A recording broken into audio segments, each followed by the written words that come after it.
കൃഷ്ണപിള്ളയുടെ അറിവോടാണോ നീ വന്നത്?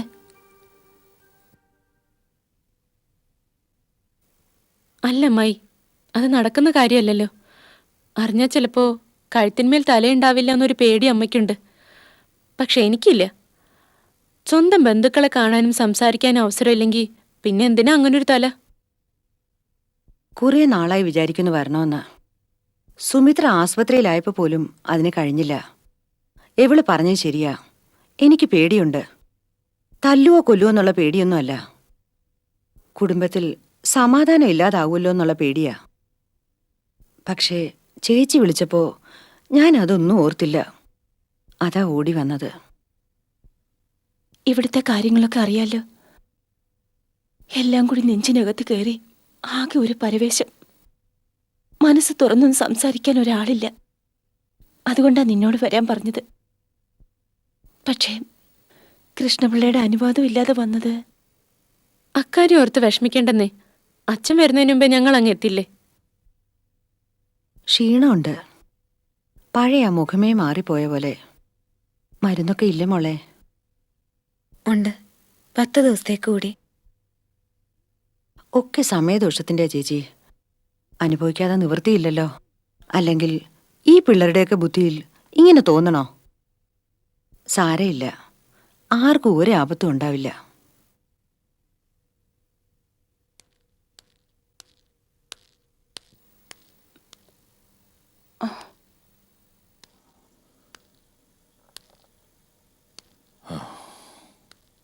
നിങ്ങളെപ്പോ വന്നു? ഇരിക്കേ.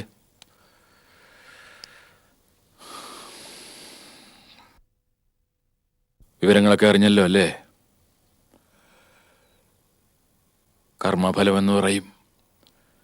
ഞാൻ ചെയ്ത, എൻ്റെ അഹന്ത ചെയ്ത കർമ്മത്തിന്റെ ഫലം. അങ്ങനെ പറയല്ലേ ഏട്ടാ. ഏട്ടൻ ഒരു തെറ്റും ചെയ്തിട്ടില്ല എന്നെനിക്കും തോന്നിയിരുന്നു കുറച്ച് ദിവസങ്ങൾക്ക് മുമ്പ് വരെ.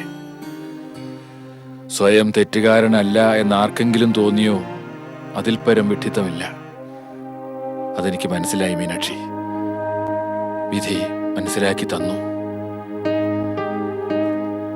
നീ ഏട്ടനോട് പൊറുക്കണം മീനാക്ഷി.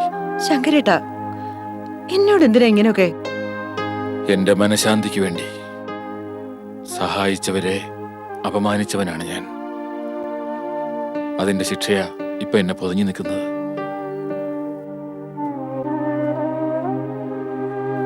തല ഉയർത്തിപ്പിടിച്ച് നടന്നപ്പോ ഉള്ളതിലും ഏറെ പൊക്കം തോന്നി. മണ്ടത്തരം, തെറ്റിദ്ധാരണ. കൃഷ്ണപിള്ള ചെയ്ത സഹായം മറന്നുപോയതും വീട്ടുമുറ്റത്ത് വന്ന് പണം വെച്ച് നീട്ടിയതുമൊക്കെ എന്റെ അഹങ്കാരം കൊണ്ടായിരുന്നു. അന്ന് അത് അഭിമാനമായി തോന്നി. സത്യം മനസ്സിലാകുന്നു ഇപ്പോഴാ.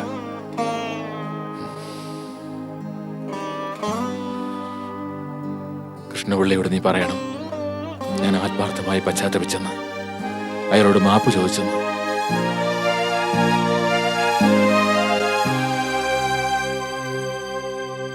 ഏട്ടൻ എന്തായി പറയണത്?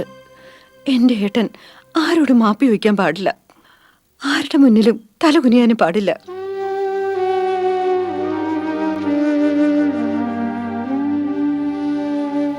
എന്നും ഈ കുടുംബം ഐശ്വര്യത്തോടെ ഇരിക്കണം, നിങ്ങൾക്കാർക്കും ഒരു പ്രയാസം ഉണ്ടാകരുതേ എന്ന് മാത്രമേ ഞാൻ എന്നും പ്രാർത്ഥിച്ചിട്ടുള്ളൂ. അത് നിന്റെ മനസ്സിന്റെ നന്മ. ആ നന്മ എനിക്കില്ലാതെ പോയി. വേണ്ട ശങ്കരേട്ട, ഇനി ഇങ്ങനൊന്നും പറയല്ലേ. മനസ്സ് വിങ്ങി നിൽക്കുകയായിരുന്നു ഇത്രയും നാളും. ഇതൊക്കെ അവിടെ വന്ന് നിങ്ങളോട് പറയാം. എന്തായാലും നീ ഇപ്പൊ ഇങ്ങോട്ട് വന്നല്ലോ, ഏതായാലും കൃഷ്ണനെ കാണാൻ ഞാൻ അങ്ങോട്ട് വരുന്നുണ്ട്. അവൻ എന്നോട് ക്ഷമിച്ചേക്കും അല്ലേ?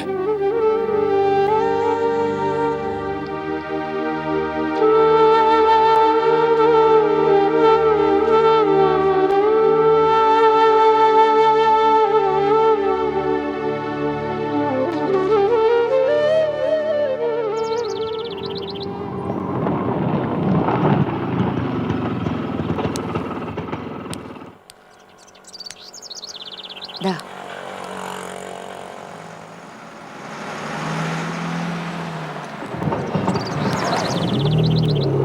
അയ്യോ മോളെ, അച്ഛൻ. അമ്മ വാ.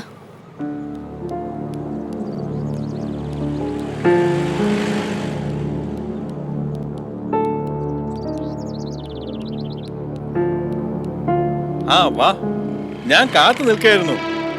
ചെക്ക് ബുക്ക് എടുക്കാനായിട്ട് കടയിൽ നിന്ന് തിരിച്ചു വന്നത് നന്നായി. അല്ലെങ്കിൽ എന്നെ അറിയിക്കാതെ നിങ്ങൾ അമ്മയും മോളും കൂടി ഇങ്ങനെ മുങ്ങുന്നത് എനിക്കറിയാൻ ഒക്കുമായിരുന്നോ? ഞാൻ പറയാറില്ലേ മീനാക്ഷി, ദൈവം എന്റെ കൂടെയാ. എവിടെ പോയിരുന്നു? അത് നില്ല്, അത് പറഞ്ഞിട്ട് അകത്തോട്ട് പോയാൽ മതി. സാധാരണ വീട് പൂട്ടി പോകുമ്പോ കടയിൽ എന്നെ വിളിച്ച് പറയാറുണ്ട്. ഇന്നെന്താ അങ്ങനെ ചെയ്യാത്തെ? നമ്മുടെ ഫോൺ വർക്ക് ചെയ്യുന്നില്ലേ? പറയടോ, എവിടേക്കാ രണ്ടും കൂടി കെട്ടിയൊരുങ്ങി പോയതെന്ന്? അച്ഛൻ ഇഷ്ടപ്പെടാത്ത സ്ഥലത്തേക്ക് എന്നെ പോയത്. അതേതാ മോളെ എനിക്ക് ഇഷ്ടപ്പെടാത്ത സ്ഥലം? അങ്ങനെ ഒരു സ്ഥലമല്ലേ ഉള്ളൂ ഈ ഭൂമിയില്, ശങ്കരമ്മാവന്റെ വീട്. ആ, അവിടെ ആയിരുന്നോ? ആര് പറഞ്ഞു അവിടെ പോകുന്ന അച്ഛൻ ഇഷ്ടമല്ലെന്ന്? അച്ഛന് സന്തോഷമല്ലേ? നമുക്ക് അത്ര വേണ്ടപ്പെട്ട ഫാമിലി അല്ലേ അത്.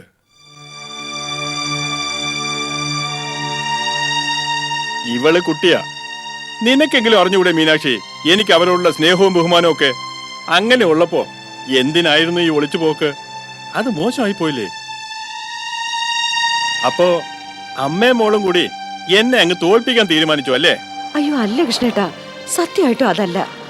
ഭാഗ്യ ചേച്ചിക്ക് അത്യാവശ്യമായിട്ടൊന്ന് കാണണമെന്ന് പറഞ്ഞപ്പോ ചേച്ചി ഒന്ന് ആശ്വസിപ്പിക്കാൻ വേണ്ടി. എന്നിട്ട് ആശ്വസിപ്പിച്ചോ? പിന്നെ ഇങ്ങോട്ട് തിരിച്ചു പോകുന്ന എന്തിനാ? അവിടെ സ്ഥിരമായിട്ട് കൂടി സ്ഥിരമായിട്ട് അങ്ങ് ആശ്വസിപ്പിച്ചു കൂടായിരുന്നോ? നാത്തൂനല്ലേ, പ്രിയപ്പെട്ട നാത്തൂൻ. സത്യം പറ, അവരിങ്ങോട്ട് വിളിച്ചോ അതോ നീ അങ്ങോട്ട് വിളിച്ചതോ? അമ്മ ഇങ്ങോട്ടാ വിളിച്ചത്. ഈനാം പേച്ചിക്ക് കൂട്ടും മരപ്പെട്ടി. അമ്മയുടെ അല്ലേ മോള്? കള്ളസാക്ഷി പറഞ്ഞില്ലെങ്കിലേ അത്ഭുതമുള്ളൂ. എനിക്കറിയാം നീ അങ്ങോട്ട് തന്നെ ആവും വിളിച്ചത്. ദിവസം കുറച്ചായല്ലോ. ഏട്ടന്റെയും കുടുംബത്തിന്റെയും സുഖവിവരങ്ങൾ അറിയാഞ്ഞിട്ട് ഒരുതരം ദഹനക്കേട്. എന്നിട്ടെന്താ, അവിടെ മൊത്തത്തില് എല്ലാവർക്കും സൗഖ്യമല്ലേ? അവിടുത്തെ കഥയെല്ലാം അച്ഛൻ അറിയാലോ, പിന്നെ എന്തിനാ ഈ കളിയാക്കൽ? മിണ്ടരുത്. നിനക്ക് ഈടായിട്ട് ഒരു എല്ല് കൂടിയിട്ടുണ്ടെന്ന് എനിക്കറിയാം. അമ്മയ്ക്കും മോക്കും ഇപ്പോ അച്ഛന്റെ മാനം ഒരു പ്രശ്നമല്ലാതായി അല്ലേ? അങ്ങനെ പറയല്ലേ. വേറൊരു സമയത്താണെങ്കിൽ ഞങ്ങൾ അങ്ങോട്ട് പോകുന്ന കാര്യം ആലോചിക്കുക പോലും ഇല്ലായിരുന്നു. ഇതിപ്പോ ആ വീടിന്റെ അവസ്ഥ, അത് കൃഷ്ണേട്ടനൊന്ന് നേരിൽ കാണണം. സഹിക്കാൻ കഴിയില്ല കൃഷ്ണേട്ടാ. ഹേയ്, മഹാകവിയുടെ അഹന്തയ്ക്ക് യാതൊരു കുറവും വന്ന് കാണില്ല. അച്ഛന് തെറ്റി. ശങ്കരമാവൻ അമ്മയോട് മാപ്പ് ചോദിച്ചു, അറിയാമോ? അതെ കൃഷ്ണേട്ടാ, ആരുടെ മുൻപിലും ഇന്ന് വരെ തലകുനിക്കാത്ത ശങ്കരേട്ടൻ ഇന്ന് എന്റെ മുൻപിൽ. അത്ര ഗതികേടായതുകൊണ്ട് അദ്ദേഹത്തിന് ഇപ്പോ തലയിൽ കൂടി മുണ്ടിട്ട് നടക്കേണ്ട സ്ഥിതിയല്ലേ? അത്ര നാറിക്കഴിഞ്ഞില്ലേ? എന്റെ അച്ഛ, ഇനിയും കുറയില്ലേ ഈ വാശി? ചെയ്ത തെറ്റിന് മാപ്പ് ചോദിച്ചാലും ക്ഷമിച്ചൂടെ? ഇല്ലടി, ഒരു കാലത്ത് ഈ പിള്ള അയാളോട് ക്ഷമിക്കില്ല. ഈ തലകുനിക്കലും മാപ്പിരക്കലും ഒന്നും ഞാൻ വിശ്വസിക്കുന്നില്ല. ഒക്കെ അയാളുടെ അടവാ. നിങ്ങൾക്കത് മനസ്സിലാവില്ല. മനസ്സിലാവണമെങ്കിൽ അയാളുടെ കയ്യിൽ നിന്ന് നിങ്ങൾക്കൊരു അനുഭവം ഉണ്ടാവണം.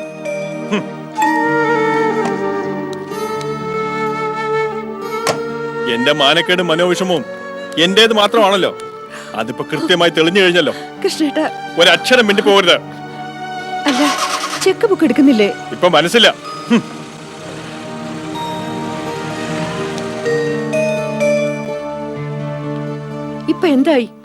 ഇപ്പൊ എന്തായടി? ഞാൻ പറഞ്ഞല്ലേ പോണ്ടെന്ന്. സമ്മതിച്ചോ നീ? അത് കൊള്ളാം. ഞാൻ നിർബന്ധിച്ചുകൊണ്ട് മാത്രമാണോ അമ്മ വന്നത്? അമ്മയ്ക്കൂടി ആഗ്രഹം ഉണ്ടായിട്ടല്ലേ? എന്നാലും അമ്മ ഒന്ന് ചുമ്മാതിരുന്നേ. ഇതിലും വലിയൊരു സ്ഫോടനം ഞാൻ പ്രതീക്ഷിച്ചത്. അതുണ്ടായില്ലല്ലോ.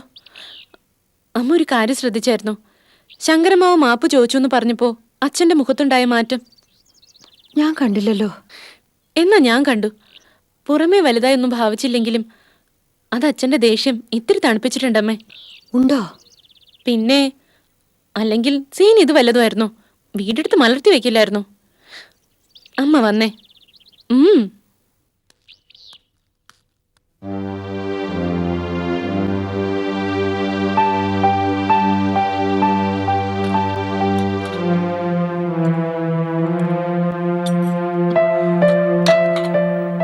കഴിക്കും മോനെ.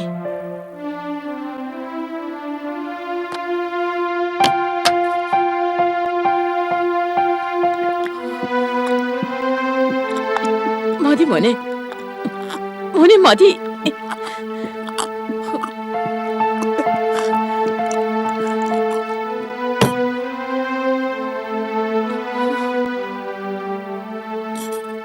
ദേ പെട്ടെന്ന് കഴിച്ചേ. പുറത്ത് മോനെ കാണാൻ കൂട്ടുകാരൻ കാത്തിരിക്കുക. കൂട്ടുകാരൻ ആരാ അറിയില്ലേ? ആരാ പറഞ്ഞേ? ദേവനെ മറന്നുപോയോ?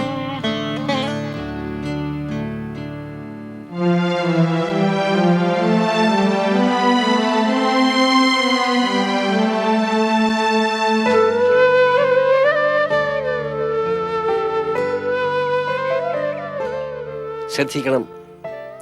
ഈ നില തുടർന്നു പോയാൽ കാര്യങ്ങൾ കൂടുതൽ അപകടത്തിലാവും. ഇന്ന് പ്രസാദ് ഉണ്ണിയെ തല്ലി, നാളെ പുറത്താരെങ്കിലും ദേഹത്ത് കൈവച്ചാലോ? നമ്മൾ എത്ര പൊതിഞ്ഞു വെച്ചാലും ആൾക്കാർ വേറൊരു പേരിൽ അവനെ വിളിക്കൂ. ഭ്രാന്തനെ പിടിച്ച് ചങ്ങലയ്ക്കിടാൻ ചിലപ്പോൾ അവർ പറഞ്ഞെന്ന് വരും. ബാലമാമ, നടുങ്ങാൻ വേണ്ടി പറഞ്ഞതല്ല, ഭവിഷ്യത്ത് മുൻകൂട്ടി കണ്ടു എന്നേ ഉള്ളൂ. പ്രസാദിനോട് നമുക്ക് മാത്രമേ ഉള്ളൂ സ്നേഹവും സഹതാപവും, പൊതുജനത്തിനില്ല. ശരിയാണ്, അവരുടെ റിയാക്ഷൻ ചിലപ്പോൾ ക്രൂരമായിരിക്കും. ഈശ്വര, അവൻ ഇങ്ങനൊരവസ്ഥ വന്നല്ലോ. ഇതിനെല്ലാം കാരണം ആ ചെറ്റയാണ്, വിശാൽ. വിശാലോ? ഏത് വിശാൽ? ദേവൻ അറിയില്ലേ അവനെ? പ്രസാദിന്റെ പുതിയ ചങ്ങാതി ഇത്തിൽ കണ്ണി. പ്രസാദിനെ ഇല്ലാത്ത ശീലങ്ങളൊക്കെ പഠിപ്പിച്ചു, മുഴുക്കുടിയനാക്കി. പ്രസാദിനെയും സുമിത്രൻ തമ്മിൽ തെറ്റിക്കാൻ ഗോസിപ്പുകൾ ഉണ്ടാക്കിയത് മുഴുവനും ഈ റാസ്കല. കത്തുന്ന തീയിലേക്ക് വീണ്ടും എണ്ണ പകർന്നാൽ എന്താ ഉണ്ടാവുക?